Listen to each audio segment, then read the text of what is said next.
ഡൽഹി തിരഞ്ഞെടുപ്പിൽ എഎപിയെ പിന്തുണയ്ക്കുമെന്ന് പ്രഖ്യാപിച്ച് തൃണമൂൽ കോൺഗ്രസ്. പിന്തുണ നൽകുമെന്ന് അറിയിച്ചതിനു പിന്നാലെ തൃണമൂൽ കോൺഗ്രസിന് നന്ദി പറഞ്ഞ് എഎപി അധ്യക്ഷൻ അരവിന്ദ് കെജ്രിവാളും രംഗത്തെത്തി. നന്ദി ദീദി എന്നായിരുന്നു കെജ്രിവാളിന്റെ എക്സിലെ പോസ്റ്റ്.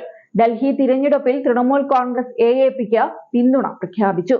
മമതാ ദീദിയോട് വ്യക്തിപരമായി എനിക്ക് നന്ദിയുണ്ട്. നല്ല സമയത്തും മോശം സമയത്തും നിങ്ങൾ എന്നെ പിന്തുണച്ചുവെന്നും കെജ്രിവാൾ എക്സിൽ കുറിച്ചു.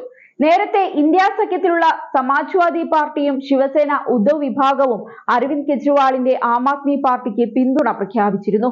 നിയമസഭാ തിരഞ്ഞെടുപ്പിൽ ഒറ്റയ്ക്ക് മത്സരിക്കാനാണ് അരവിന്ദ് കെജ്രിവാളിന്റെ നേതൃത്വത്തിലുള്ള ആം ആദ്മി പാർട്ടി തീരുമാനിച്ചിരിക്കുന്നത്. ലോക്സഭാ തിരഞ്ഞെടുപ്പിൽ കോൺഗ്രസുമായി സഖ്യമുണ്ടാക്കിയാണ് ആം ആദ്മി പാർട്ടി മത്സരിച്ചത്. 2015, 2020 തിരഞ്ഞെടുപ്പുകളിൽ ആം ആദ്മി പാർട്ടി വൻ നേട്ടമുണ്ടാക്കിയിരുന്നു. 67-62 സീറ്റുകളിലാണ് ഇരു തിരഞ്ഞെടുപ്പുകളിലും ആം ആദ്മി പാർട്ടി വിജയിച്ചത്. ഡൽഹി ഹാട്രിക് നേടുകയാണ് അരവിന്ദ് കെജ്രിവാളിന്റെ ലക്ഷ്യം. അതേസമയം കോൺഗ്രസ് കെജ്രിവാളിനോട് മുഖം തിരിച്ചിട്ടാണ്. അതുകൊണ്ട് തന്നെ തിരഞ്ഞെടുപ്പുമായി ബന്ധപ്പെട്ട് വലിയ നീക്കങ്ങളാണ് അവർ നടത്തുന്നത്. നിയമസഭാ തിരഞ്ഞെടുപ്പിന് മുന്നോടിയായി വൻ പ്രഖ്യാപനവുമായി കോൺഗ്രസ് എത്തിയതും അതിന്റെ ഭാഗമാണ്. തിരഞ്ഞെടുപ്പിൽ പാർട്ടി വിജയിച്ചാൽ ഡൽഹിയിലെ സ്ത്രീകൾക്ക് പ്രതിമാസം 2500 രൂപ അലവൻസായി നൽകുമെന്ന് കോൺഗ്രസ് പ്രഖ്യാപിച്ചിട്ടുണ്ട്. പ്യാരി ദീദി യോജന എന്ന പേരിലാണ് ഈ പ്രഖ്യാപനം.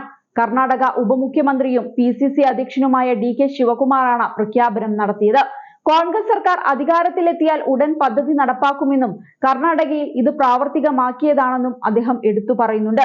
സർക്കാരിന്റെ ആദ്യ മന്ത്രിസഭാ യോഗത്തിൽ തന്നെ തീരുമാനമുണ്ടാകുമെന്നും അദ്ദേഹം പറഞ്ഞു. നൽകിയ വാഗ്ദാനങ്ങളെല്ലാം കോൺഗ്രസ് നടപ്പാക്കിയിട്ടുണ്ട്. എന്നാൽ കോൺഗ്രസിന്റെ ഉറപ്പുകളെ BJP പരിഹസിച്ചു. അവ നടപ്പാക്കിയാൽ കർണാടക പാപ്പരാകുമെന്ന് പറഞ്ഞുവെന്നും പിന്നീട് അവർ അത് മഹാരാഷ്ട്രയിലും മധ്യപ്രദേശിലും ഹരിയാനയിലും കോപ്പിയടിച്ചെന്നും ശിവകുമാർ പറയുന്നുണ്ട്. ദുരിതമനുഭവിക്കുന്ന കുടുംബങ്ങളെ സഹായിക്കാനും വിലക്കയറ്റത്തിൽ നിന്ന് രക്ഷ നേടാനുമാണ് കോൺഗ്രസ് ഈ പദ്ധതി പ്രഖ്യാപിച്ചതെന്നും അദ്ദേഹം എടുത്തു പറഞ്ഞു. നിലവിലെ നിയമസഭയുടെ കാലാവധി ഫെബ്രുവരി 23 അവസാനിക്കാനിരിക്കെ ഡൽഹിയിലെ 70 സീറ്റുകളിലേക്കുള്ള നിയമസഭാ തിരഞ്ഞെടുപ്പ് ഈ വർഷം ഫെബ്രുവരിയിൽ നടന്നേക്കും. ഡൽഹിയിൽ 3ാം തവണയും അധികാരം നിലനിർത്താനാണ് കെജ്രിവാളിന്റെ നേതൃത്വത്തിലുള്ള AAP ശ്രമിക്കുന്നത്. 2015-ലും 2020-ലും നിയമസഭാ തിരഞ്ഞെടുപ്പുകളിൽ പാർട്ടി വിജയിച്ചിരുന്നു. 2015-ൽ 67 സീറ്റും 2020-ൽ 63 സീറ്റുമാണ് നേടിയത്.